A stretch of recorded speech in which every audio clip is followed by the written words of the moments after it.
Non veg खाणाऱ्यांसाठी विशेषतः मत्स्यप्रेमींसाठी आज ही झटपट 2 मिनिटात होणारी एकदम मजेदार अशी भात माशांची रेसिपी आम्ही तुमच्यासाठी घेऊन आलो आहोत। वेलकम टू मधुकर रेसिपीज मित्रांनो, आजच्या भागामध्ये तुम्हा सर्वांचं खूप खूप मनापासून स्वागत। आपण मार्केटमधून ताजे फ्रेश 1.5 पाव हे भात मासे आणलेले आहेत आणि याला 2, 3, 4 पाण्याने स्वच्छ धुवून मित्रांनो धुतल्यानंतर आपण हे सगळे मासे एका बारीक चाळणीवरती पाणी निथळायसाठी काढून ठेवायचे। पाणी निथळून घेणं खूप महत्त्वाचं आहे, तुम्हाला मी ते पुढे सांगतो। आता यासाठी आपण एका मिक्सरच्या भांड्याला 10-12 लसणाच्या पाकळ्या घेतल्या आहेत। 3 प्रकारच्या मिळून हिरव्या लाल अशा 10-12 मिरच्या सुद्धा आपण घेतल्या आहेत।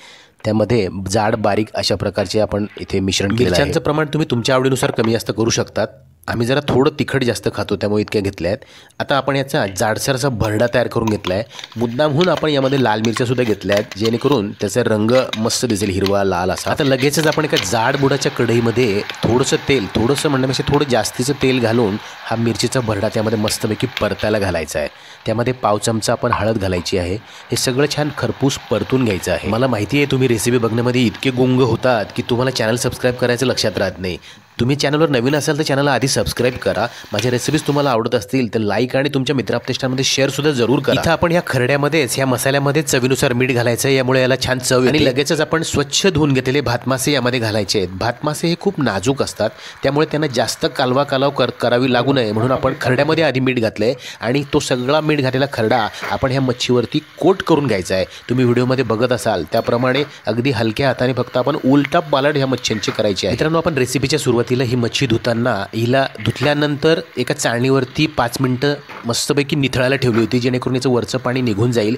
कारण हिला फोडणीमध्ये आपण घालतो त्यानंतर अंगीभूत असलेलं पाणी सुटायला लागतं आणि जास्तीच्या पाण्यामुळे ही मच्छी आपण कढईत घातल्यावरती हिचं लगदा होऊ शकतो। तुम्ही जाडबुडाच्या कढईमध्ये करत असाल तर मीडियम टू हाय फ्लेमवरती करायचं आहे। यामध्ये आपण आता मयुदिका टच देण्यासाठी थोडासा पाव चमचा भर मयुदिका गरम मसाला घालतो। तुम्ही तुमच्याकडे उपलब्ध असलेला कुठल्याही गरम मसाल्याचा पाव चमचा यामध्ये घालायचा आहे। तुम्हाला आवर्जून सांगतो अशा पद्धतीने तुम्ही जर हे भात मासे ट्राय केले तर ते तुम्हाला क्वांटिटीमध्ये डबलचे करावे। प्रत्येकाला सारखं साहित्य देऊन सुद्धा वेगवेगळ्या हाताची वेगवेगळी चव असते असं आपण म्हणतो। त्यानुसार मी तुम्हाला यातलं एक गणित सांगतो।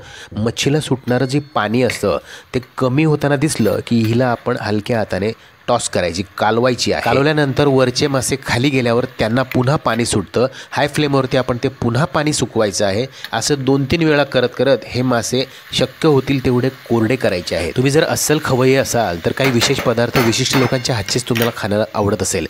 त्याला कारण असं आहे की ते पदार्थ बनवताना ही लोक विशिष्ट टेक्निक वापरून ते बनवतात, त्यामुळेच ते पदार्थ एक वेगळ्या लेवलने स्वादिष्ट रुचकर लागतात।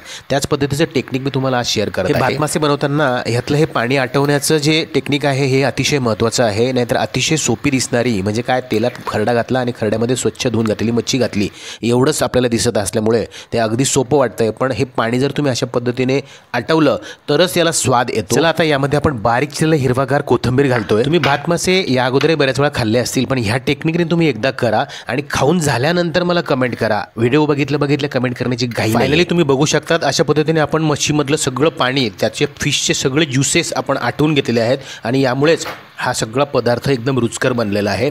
तुम्ही तुमच्या मित्रआप्तेष्टांमध्ये ही रेसिपी नक्की शेअर करा।